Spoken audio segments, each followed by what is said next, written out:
വിഷ്ണുശാലിനിയുടെ latest എപ്പിസോഡിലെ യോഹന്നാൻ്റെ ഭീഷണിയൊക്കെ കേട്ടിട്ട് ശിവൻ അത് പുല്ലുപോലും വകവയ്ക്കുന്നില്ല. ഇത് മഹേന്ദ്രൻ്റെ ചോരയാണ്, മാണിക്കോത്തെ ചോരയാണ്, ശിവനാണ്.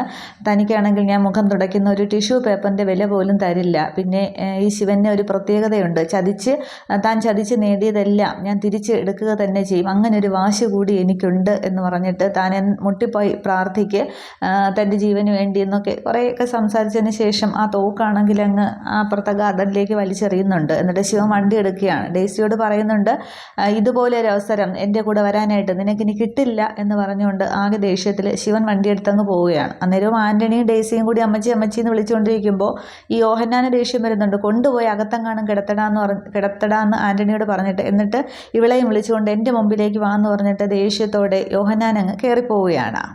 ഇതേസമയം അവിടെ വിഷ്ണു ആണെങ്കിൽ കലണ്ടറിൽ ഇങ്ങനെ ഡേറ്റൊക്കെ 15-ാം തീയതി എന്നുള്ള ഡേറ്റൊക്കെ ഇങ്ങനെ അടയാളപ്പെടുത്തുന്നുണ്ട്. അന്നേരം ശാലിനി ഇത് കണ്ടുകൊണ്ട് വരികയാണ്. അന്നേരം കലണ്ടറിൽ എന്താ ഡേറ്റൊക്കെ അടയാളപ്പെടുത്തിയിരിക്കുന്നത്, എന്തെങ്കിലും വിശേഷമുള്ള ദിവസമാണോ എന്ന് ചോദിക്കുകയാണ്. അന്നേരം ഒരു പ്രത്യേകതയുള്ള ഓർത്ത് വയ്ക്കേണ്ട ദിവസമാണോ എന്ന് ചോദിക്കുമ്പോൾ ഒരു വിശേഷം ഉണ്ടാകാനൊരു സാധ്യതയുണ്ടെന്ന് പറയുന്നുണ്ട്. അന്നേരം ഈ 15-ാം തീയതിയോ എന്നൊക്കെ ഇങ്ങനെ ശാലിനി ആലോചിക്കുന്നുണ്ട്. അന്നേരം വിഷ്ണു ആണെങ്കിൽ കണ്ണാടി മുമ്പിൽ പോയി തലയൊക്കെ ഇങ്ങനെ കോതുകയാണ്. അന്നേരം എവിടെയായിരുന്നു ഇത്രയും നേരം?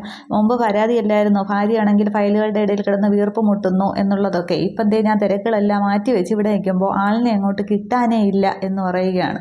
അന്നേരം ഓഹോ, അതിപ്പോൾ പരാതിയാണോ? മുമ്പ് കിട്ടിക്കൊണ്ടിരിക്കുന്ന സ്നേഹമാണെങ്കിൽ എപ്പോഴും ഇരിക്കുന്നവർക്ക് പിന്നീട് കിട്ടിയില്ലെങ്കിൽ അതൊരു പരാതിയും പരിഭവവും ഒക്കെ തന്നെയാണെന്ന് പറഞ്ഞ് വിഷ്ണു കുറേ സാഹിത്യ ഭാഷയിലേക്ക് സംസാരിക്കുന്നുണ്ട്. അന്നേരം ഈ ഇടയായിട്ട് കുറച്ച് സാഹിത്യം കൂടുതലാണല്ലോ, എവിടെ നിന്ന് കിട്ടുന്നു എന്നൊക്കെ ഇങ്ങനെ ശാലിനി ചോദിക്കുന്നുണ്ട്. അന്നേരമാണെങ്കിൽ അതെ, തൻ്റെ അടുത്തിരിക്കുമ്പോഴേ എനിക്ക് സാഹിത്യമൊക്കെ വരും എന്നൊക്കെ പറഞ്ഞിട്ട് വിഷ്ണു ആണെങ്കിൽ ഇങ്ങനെ ശാലിനിയുടെ അടുത്തേക്ക് ചേർന്നിരിക്കുന്നുണ്ട്. എന്നിട്ട് തൻ്റെ അടുത്ത് ഇങ്ങനെ ഇരുന്ന് ചേർത്ത് പിടിക്കണമെന്ന് പറഞ്ഞ് ശാലിനിയെ ചേർത്ത് അങ്ങോട്ട് പിടിക്കുകയാണ്. അന്നേരം മുറി ഉണങ്ങിയിട്ടില്ല എന്ന് പറഞ്ഞ് ശാലിനി അങ്ങോട്ട് മാറുന്നുണ്ട്. അന്നേരം അയ്യോ സോറി എന്ന് പറഞ്ഞിട്ട് അത് ഉണങ്ങാനുള്ളൊരു മരുന്ന് എൻ്റെ കയ്യിലുണ്ടെന്നും പറഞ്ഞ് ശാലിനി ഇങ്ങനെ ചേർത്ത് പിടിച്ച് വരികയാണ്. അന്നേരം ശാലിനി അങ്ങോട്ട് തള്ളി മാറ്റുന്നുണ്ട്. അന്നേരം ഡോക്ടർമാർ പോലും പറഞ്ഞിട്ടുണ്ട്, മരുന്നിനേക്കാൾ വലിയ ഇത് പ്രയോജനമുള്ളതെന്ന് പറയുന്നത് പ്രണയമാണ്, അതിങ്ങനെ വാരിക്കോരി തരണം എന്നൊക്കെ ഇങ്ങനെ പറഞ്ഞുകൊണ്ടിരിക്കും. എൻ്റെ ഹൃദയം ഇടിക്കുന്നത് വരെ തനിക്ക് വേണ്ടിയാണ്, അല്ലെങ്കിൽ ഒന്ന് ചെവി വെച്ച് നോക്കിക്കേ എന്നിങ്ങനെ പറയുന്നുണ്ട്. എന്നിട്ട് ശാലിനി ഇങ്ങനെ വിഷ്ണുവിൻ്റെ നെഞ്ചിലേക്ക് ചെവി വെച്ച് നോക്കിയാണ്. അന്നേരം ഇടിക്കുന്നുണ്ട്, ശാലിനി എന്ന് പറയുന്നു എന്നൊക്കെ ഇങ്ങനെ വിഷ്ണു പറയുന്നുണ്ട്. അന്നേരം ഒന്നുകൂടി നോക്കിക്കേ, ഒരു കാര്യം പറയുന്നതാൻ കേട്ടില്ലേ എന്ന് ചോദിക്കുകയാണ്. അന്നേരം എന്താന്ന് ഇങ്ങനെ ശാലിനി ഒന്നുകൂടി ചെവി വയ്ക്കുമ്പോൾ വിഷ്ണു ഇങ്ങനെ പറയുന്നുണ്ട്, നമുക്കൊരു ഡ്രൈവിന് പോവാം. അന്നേരം അതൊന്നും വേണ്ട വിഷ്ണു ഏട്ടാന്ന് പറയുകയാണ്. സ്റ്റേഷനിൽ പോയി തന്നെ സത്യാമ്മ വഴക്ക് പറഞ്ഞു, സത്യാമ്മ അറിഞ്ഞാൽ പിന്നെ ആകെ ബഹളം ഉണ്ടാക്കുമെന്ന് പറയുകയാണ്. അന്നേരം ഞാൻ എൻ്റെ ഭാര്യയും കൊണ്ടല്ലേ പോകുന്നത്, അല്ലാതെ ആരെയും കൊണ്ടല്ലേ, ഇപ്പോൾ അമ്മയോട് ആര് പറയുന്നു, അമ്മയോട് പറയുന്നു വേണ്ട പോവാന്ന് പറയുകയാണ്. അതൊന്നും ശരിയാവില്ല എന്നിങ്ങനെ ശാലിനി പറയുകയാണ്. അന്നേരം ഇതൊക്കെ നമ്മളിങ്ങനെ എത്ര നാളെന്ന് വെച്ചാൽ ഇതിനകത്തിരിക്കുന്നത്, ഇങ്ങനെ പോവുകയൊക്കെ തന്നെ വേണം, തനിക്ക് യാത്ര പോകണമെന്ന് തോന്നുമ്പോൾ പോവുക തന്നെ വേണം, അല്ലെങ്കിൽ പിന്നെ അതോർത്ത് സങ്കടപ്പെടേണ്ടി വരും എന്നൊക്കെ പറയുന്നുണ്ട്. അതിന് മുന്നേ വിഷ്ണു എവിടെയായിരുന്നു ചോദിക്കുമ്പോൾ ഞാൻ ഇവിടെയൊക്കെ തന്നെ ഉണ്ടായിരുന്നു, അത് പിന്നെ ഓരോരോ കാര്യങ്ങളായിട്ട് പോവുകയായിരുന്നു, ഒരുപാട് കാര്യങ്ങൾ ചെയ്ത് തീർക്കാനുണ്ട്, സമയമാണെങ്കിൽ കുറച്ചേ ഉള്ളൂ എന്നൊക്കെ ഇങ്ങനെ വിഷ്ണു പറയുമ്പോഴാണ് സാഹിത്യപരമായിട്ട് സംസാരിക്കുന്നതെന്നൊക്കെ ശാലിനി പറയുന്നത്. അന്നേരം ഇങ്ങനെ പോയില്ലെങ്കിൽ പിന്നെ അതൊക്കെ ഓർത്ത് ദുഃഖിക്കേണ്ടി വരും എന്നൊക്കെ ഇങ്ങനെ ശാലിനി വിഷ്ണു ഇങ്ങനെ വിഷമത്തോടെ പറയുകയാണ്. അന്നേരം പോവാമെന്ന് പറഞ്ഞ് പോവാമെന്നും അമ്മയൊന്നും അറിയിക്കേണ്ട, എഴുന്നേറ്റേന്ന് പറയുകയാണ്. അന്നേരം വേണോ എന്നും പറഞ്ഞിട്ട് ശാലിനി എഴുന്നേൽക്കുന്നുണ്ട്. അന്നേരം ഇനി നടക്കാനായിട്ട് ബുദ്ധിമുട്ടാണെങ്കിൽ ഒരു വഴിയുണ്ട് എന്ന് പറഞ്ഞിട്ട് ശാലിനി വിഷ്ണു പെട്ടെന്ന് അങ്ങോട്ട് പൊക്കിയെടുക്കുകയാണ്. എന്നിട്ട് മോളിൽ നിന്ന് ഇങ്ങനെ താഴേക്ക് കൊണ്ടുവന്ന് ജീപ്പിൽ അടുത്ത് വരെ കൊണ്ടുവരുന്നുണ്ട്. എന്നിട്ട് വിഷ്ണു പറയാണ്, വെറുതെ ഇരുന്ന് തിന്ന് വെയിറ്റൊക്കെ കൂടിയേട്ടാ, ഇപ്പം വെടി ഏക്കേട്ടത് എനിക്കായിരുന്നു എന്നിങ്ങനെ പറഞ്ഞിട്ട് വിഷ്ണു അങ്ങ് ശാലിനിയെ താഴെ നിർത്തുന്നുണ്ട്. അതിന് മുന്നേ ശാലിനി പറയുന്നുണ്ട്, ഇങ്ങനെ വേദന മാറിയിട്ടില്ല എന്നൊക്കെ, വെടിയേറ്റത് എനിക്കല്ലേ വിഷ്ണുട്ടൻ എങ്ങനെ അറിയാൻ ചോദിക്കുമ്പോൾ അത് തനിക്കാണ് ഏറ്റതെങ്കിൽ എൻ്റെ ഹൃദയത്തിനാണ് മുറിവേറ്റത്, തന്നെ കുടിയിരുത്തിയിരിക്കുന്ന ഹൃദയം എന്നൊക്കെ പറഞ്ഞിട്ടാണ് ഇങ്ങനെ ചെവി വെച്ച് നോക്കാനൊക്കെ പറയുന്നത്.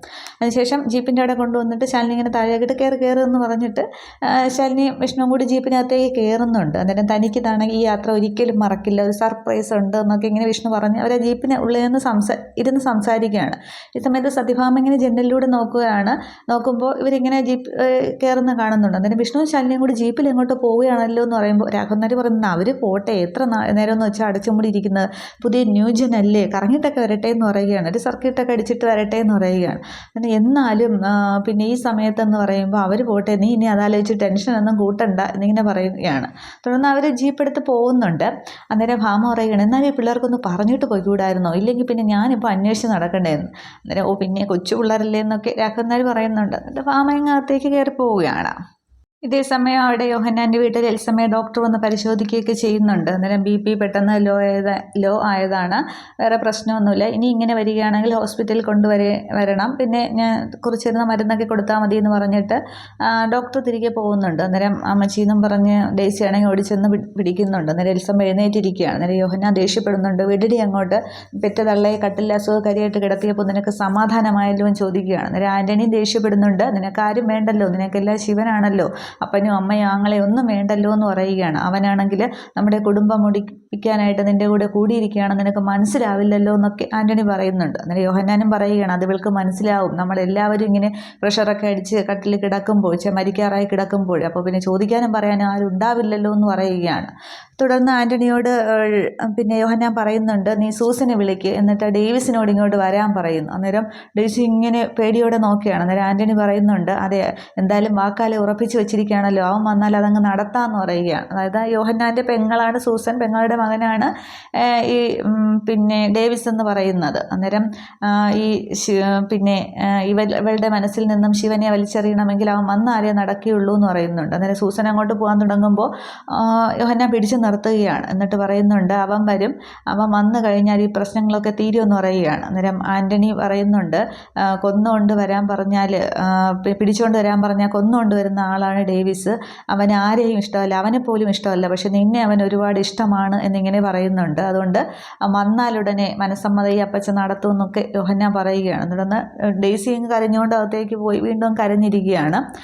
തുടർന്ന് പിന്നെ യോഹന്നാനാണെങ്കിൽ ആൻ്റണിയോട് പറയുന്നുണ്ട്, ശിവനെ അവൻ്റെ ഉള്ളിൽ നിന്ന് ശിവനെ എടുത്ത് കളയണമെങ്കിൽ അവൻ വന്നാലേ ശരിയാകത്തുള്ളൂ, മുള്ളിനെ മുള്ളുകൊണ്ട് എടുക്കുമെന്ന് പറയുന്ന കേട്ടില്ലേ, ശിവൻ മുള്ളാണെങ്കിലും മുള്ളൊരുക്കാണ് ഈ വരുന്ന ഡേവിസ് എന്ന് പറയുമ്പോൾ എൽസമ്മ ഇതൊക്കെ കേട്ട് ഇങ്ങനെ ആകെ വിഷമിച്ചിരിക്കുന്നേ ഉള്ളൂ. അതേസമയം ഈ വരുന്ന ഡേവിസിനെ കാണിക്കുന്നുണ്ട്, പക്ഷേ ഫേസ് കറക്റ്റായിട്ട് കാണിക്കുന്നില്ല. കാറിൽ ഇങ്ങനെ വരികയും പിന്നെ ഷൂസും കയ്യും കഴുത്തിലെ മാലയും അങ്ങനെയൊക്കെ ഓരോരോ പാർട്ടായിട്ട് ഇങ്ങനെ കാണിക്കുന്നേ ഉള്ളൂ, മൊത്തത്തിൽ കാണിക്കുന്നില്ല. തുടർന്ന് വണ്ടി ഓടിച്ചു പോകുന്ന വിഷ്ണു ശാലിനിയോട് ചോദിക്കുന്നുണ്ട്, നമുക്കൊരു തട്ടടിച്ചാലോ? അന്നേരം ആവാന്ന് പറഞ്ഞിട്ട് ഒരു തട്ടുകടയിലേക്ക് കൊണ്ടുവന്ന് വിഷ്ണു വണ്ടി നിർത്തുന്നുണ്ട്. എന്നിട്ട് കസേരയിലേക്ക് ടേബിളിലേക്ക് പോയിരുന്നിട്ട്, ചേട്ടാ സ്പെഷ്യൽ ഹാർട്ട് ബുൾസൈ എടുത്തോ എന്ന് പറയുകയാണ്. അന്നേരം അതെന്താ സാധനം ചോദിക്കുകയാണ്. അന്നേരം കാമുകന്മാർക്ക് ഹാർട്ട് കൈമാറുന്ന ഒരു സ്പെഷ്യൽ മെഡിക്കൽ ഷോപ്പാണിത് എന്ന് പറയുന്നുണ്ട്. അന്നേരം ഈ കടക്കാരനാണെങ്കിൽ ഇങ്ങനെ ബുൾസൈ ഹാർട്ടിന് ഷേപ്പിൽ ബുൾസൈ ഉണ്ടായിക്കൊണ്ടുവന്ന് മേശപ്പുറത്തേക്ക് ടേബിളിന് മുമ്പിലേക്ക് വയ്ക്കുകയാണ്. അന്നേരം അപ്പോൾ ഇതാണോ പറഞ്ഞ സർപ്രൈസ് എന്നൊക്കെ ശാലിനി ചോദിക്കുന്നുണ്ട്. അന്നേരം അതെ, എൻ്റെ പിന്നെ ഹൃദയം ഞാൻ ഒരുപാട് പേർക്ക് ഇവിടെ നിന്ന് കൈമാറിയിട്ടുണ്ടെന്ന് പറയുകയാണ്. അന്നേരം അപ്പോൾ കല്യാണത്തിന് മുന്നേ ആയിരിക്കും അല്ലേ എന്നൊക്കെ അമ്പട കള്ളാന്നൊക്കെ ശാലിനി ചോദിക്കുന്നുണ്ട്. അന്നേരം ഹാർട്ടല്ലേ, അതിപ്പോൾ ആര് വിളിച്ചാലും അങ്ങോട്ടും ഇങ്ങോട്ടും ഒക്കെ പോകും എന്നിങ്ങനെ വിഷ്ണു ചിരിച്ചൊക്കെ സംസാരിക്കുന്നുണ്ട്. അന്നേരം അപ്പോൾ ഇത് എൻ്റെ ഹൃദയമാണ്, ഭക്ഷിച്ചോളൂ എന്ന് പറഞ്ഞിട്ട് ശാലിനിയുടെ മുന്നിലേക്ക് നീട്ടി വയ്ക്കുന്നുണ്ട്. എൻ്റെ ഹൃദയം തുടിക്കുന്നത് വരെ തനിക്ക് വേണ്ടിയിട്ടാണ്, അത് പിന്നെ ഓരോ മിനിറ്റും തന്നെ കാണാനും സംസാരിക്കാനും വേണ്ടി മാത്രമാണ്, അച്ഛന്മാർ പറയുന്ന പോലെ വേദവാക്യം എന്ന പോലെ ഇങ്ങനെ വിഷ്ണു പറയുകയാണ്. എന്നിട്ട് ഞാൻ ഇരിക്കുന്ന ഈ ഇരിപ്പിലങ്ങ് തട്ടിപ്പോയാലും എൻ്റെ ഹൃദയം തനിക്ക് വേണ്ടി തുടിച്ചുകൊണ്ടേയിരിക്കും, ഇനി എൻ്റെ പ്രിയതമയ്ക്ക് എന്താണ് വേണ്ടത് എന്നിങ്ങനെ ചോദിക്കുമ്പോൾ ശാലിനി എല്ലാം രസിച്ചിങ്ങനെ കേട്ടുകൊണ്ടിരിക്കുകയാണ്. വിഷ്ണു ആകെ സന്തോഷത്തിലാണ്. അന്നേരം ശാലിനി പറയുന്നുണ്ട്, അല്പം കുരുമുളക് വേണമെന്ന്. അന്നേരം വിഷ്ണു അങ്ങ് അയ്യടാന്നാവുകയാണ്. ഞാൻ അല്പം റൊമാൻറ്റിക് ആയിട്ടുള്ള ഡയലോഗാണ് പ്രതീക്ഷിച്ചത്, അതിനിടയിലാണോ? അന്നേരം അത് ഭക്ഷിക്കണ്ടേ, വിളിച്ച് ഭക്ഷിക്കണ്ടേ ചോദിക്കുകയാണ്. അന്നേരം മേശപ്പുറത്തിരിക്കുന്ന ടിന്നിൽ നിന്ന് കുരുമുളക് ഇങ്ങനെ മൊത്തം തട്ടിയിട്ട് കൊടുക്കുന്നുണ്ട്. അന്നേരം ഇനി ഇത് കഴിക്കാമെന്ന് പറഞ്ഞിട്ട്, ഇനി ഹൃദയം കൈമാറുന്ന ചടങ്ങാണെന്ന് പറഞ്ഞിട്ട് ശാലിനിയാണെങ്കിൽ ശകല സ്പൂണിൽ കോരിയിട്ട് വിഷ്ണുവിന് നേരെ നീട്ടുകയാണ്. പക്ഷേ വിഷ്ണു അത് തിരിച്ച് ശാലിനിയുടെ വായിലേക്ക് തന്നെ വച്ച് കൊടുക്കുന്നുണ്ട്. തുടർന്ന് അവരാണെങ്കിൽ കാര്യമൊക്കെ പറഞ്ഞ്, പിന്നെ ഞാൻ ഇരുന്ന ഇരിപ്പിൽ തട്ടിപ്പോയാലും എൻ്റെ ഹൃദയം തനിക്ക് വേണ്ടി തുടിച്ചുകൊണ്ടേയിരിക്കും എന്ന് പറയുമ്പോൾ ശാലിനിയെ നോക്കുന്നുണ്ട്. എന്നിട്ട് ഏതോ മരണത്തിന് പോലും നമ്മളെ പിരിക്കാനായിട്ട് സാധിക്കില്ല എന്നൊക്കെ പറഞ്ഞ് വിഷ്ണു പറഞ്ഞ് അങ്ങ് ചിരിക്കുകയാണ്.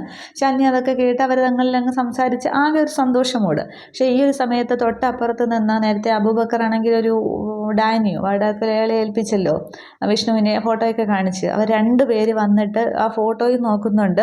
ഈ വിഷ്ണുവിനെ ഇങ്ങനെ നോക്കി അതാണ് എന്നുള്ളത് തീർച്ചപ്പെടുത്തുന്നുണ്ട്. തുടർന്ന് അവർ ബീച്ചിലേക്ക് പോകുന്നുണ്ട്.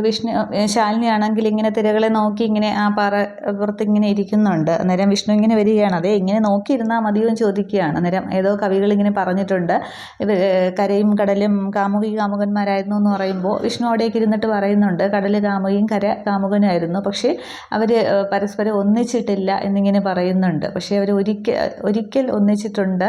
പക്ഷേ അന്ന് കാമുകിയാണെങ്കിൽ കുറേ പേരുടെ ജീവനും കൊണ്ടുപോയി എന്ന് പറയുമ്പോൾ ശാലിനി ഇങ്ങനെ നോക്കുകയാണ്. അന്നേരം സുനാമി അന്നായിരുന്നു പ്രളയം, സുനാമിയൊക്കെ വന്നത് ഓർമ്മയില്ലേ? അന്നേരം വിഷ്ണുവിൻ്റെ തോളിലേക്ക് ഇങ്ങനെ ശാലിനി ഇങ്ങനെ ചാരിയിരിക്കുന്നുണ്ട്, കൈ ഇങ്ങനെ ഒത്തുപിടിച്ചിട്ട്. അതൊക്കെ അവിടെ നിൽക്കട്ടെ, നമുക്ക് നമ്മുടെ പ്രണയത്തെക്കുറിച്ച് സംസാരിക്കുക എന്ന് പറയുമ്പോൾ നമ്മുടെ പ്രണയത്തെക്കുറിച്ച് എന്താ സംസാരിക്കുക എന്ന് പറഞ്ഞിട്ട് വിഷ്ണു ആണെങ്കിൽ ശാലിനിയുടെ മടിയിലേക്കും കിടക്കുകയാണ്. അന്നേരം ഞാനൊരു രോഗിയാണെന്ന് പറയുമ്പോൾ അത് രോഗിയൊക്കെ അങ്ങോട്ട് വീട്ടിൽ, ഇവിടെ ഞാനാ രോഗി, എപ്പോഴും ഈ ഫയലുകളല്ലേ മടിയിലിരിക്കുന്നത്, കുറച്ച് നേരം ഞാൻ കിടന്നോട്ടെ, പിന്നെ തൻ്റെ കൈ കൊണ്ട് എൻ്റെ തലയൊന്ന് മസാജ് ചെയ്തേ, അപ്പോൾ എൻ്റെ തലയിലെ ഭാരമൊക്കെ ഇങ്ങോട്ട് കുറയുമെന്ന് പറയുകയാണ്. തൻ്റെ വിരലുകൾ തലയിലൂടെ ഓടുമ്പോൾ ഭാരമൊക്കെ കുറയുമെന്ന് പറയുന്നുണ്ട്. അന്നേരം വീട്ടിൽ നിന്ന് റെസ്റ്റ് എടുക്കേണ്ട എന്നെ വിളിച്ചുകൊണ്ട് ഇവിടെ വന്നത് പിന്നെ തല മസാജ് ചെയ്യാനാണോ എന്നൊക്കെ ശാലിനി ചോദിക്കുന്നുണ്ട്. അല്ലാതെ തന്നെ പിടിച്ചുകൊണ്ട് കടലിൽ കൂടെ ഓടാനൊന്നും പറ്റില്ലല്ലോ എന്നിങ്ങനെ പറയുകയാണ്. തുടർന്ന് പറയുന്നുണ്ട്, അതെ നമുക്ക് പിന്നെ കുറേ കാലം കഴിഞ്ഞ് നമ്മൾ മക്കളുടെയൊക്കെ കല്യാണം കഴിഞ്ഞിട്ട് നമുക്ക് ഇതുപോലെ ഇവിടെ വന്നിരിക്കണമെന്ന് പറയുന്നുണ്ട് ശാലിനി. പിന്നെ വിഷ്ണു എഴുന്നേൽക്കുകയാണ്. എന്ന് പറഞ്ഞാൽ അതേ ഒരു പ്രശ്നമുണ്ട്, അപ്പോൾ നമ്മൾ വയസ്സാവില്ലേ, അപ്പനും അമ്മൂമ്മയും ഒക്കെ ആവില്ലേ എന്ന് പറയുകയാണ്. അതും ആയിക്കോട്ടെ, എന്നാലും വന്നിരിക്കാമെന്നൊക്കെ ശാലിനി പറയുകയാണ്. അന്നേരം മൂപ്പര് ഉള്ളിക്കച്ചവടത്തിന് വിളിച്ചില്ലെങ്കിൽ ഞാൻ വരാമെന്ന് പറയുകയാണ്. അന്നേരം ഉള്ളിക്കച്ചവടം എന്നിങ്ങനെ ശാലിനി ചോദിക്കുമ്പോൾ അതേ ഒരു നാട്ടുഭാഷയാണ് സമാധി ഇടയിലെന്ന് പറയുമെന്ന് പറയുന്നുണ്ട്. അന്നേരം അങ്ങനെയൊന്നും പറയല്ലേ, നമുക്കിനി ഒരു 100 കൊല്ലം ജീവിക്കണമെന്നും പറഞ്ഞ് വിഷ്ണുവിൻ്റെ തോളിലേക്ക് ഇങ്ങനെ ശാലിനി കിടക്കുകയാണ്. അന്നേരം അത്രയൊക്കെ ആക്രാന്തം വേണോ, മക്കൾ ചിലവയ്ക്കടിക്കും എന്നൊക്കെ ഇങ്ങനെ പറയുന്നുണ്ട്. എന്നിട്ട് അവരിങ്ങനെ സംസാരിച്ചിരിക്കുകയാണ്. ഈ സമയത്ത് ആ ഒരു കൊട്ടേഷൻ കൊടുത്ത വാടക കൊലയാളിയാണെങ്കിൽ അവിടേക്ക് കടൽ തീരത്തേക്ക് വന്നിട്ട് ഇവരെ ഇങ്ങനെ നോക്കി നിൽക്കുന്നുണ്ട്. ഇത്രയുമാണ്. പക്ഷേ വിഷ്ണു ശാലിനിയും കാണുന്നില്ല, ഇത്രയും എപ്പിസോഡിൽ കാണിക്കുന്നുള്ളൂ. പക്ഷേ പ്രൊമോയിൽ വന്നിട്ടുള്ളത് ചന്ദ്രബോസ് വന്ന് ആ ഒരു തോക്ക് ചൂണ്ടി നിൽക്കുന്ന ആ ഒരു സീനും ഉണ്ട്. അതിന് വിഷ്ണുവിനെ ശാലിനിയാണോ അതോ ഈ വാടാകൊല്ലയാളിയാണോ എന്നുള്ളതാണ് കാണേണ്ടത്. എന്താകും എന്നുള്ളതൊക്കെ നമുക്ക് ബാക്കി എപ്പിസോഡ് വരുമ്പോഴത്തേക്ക് നോക്കാം. Okay, thank you.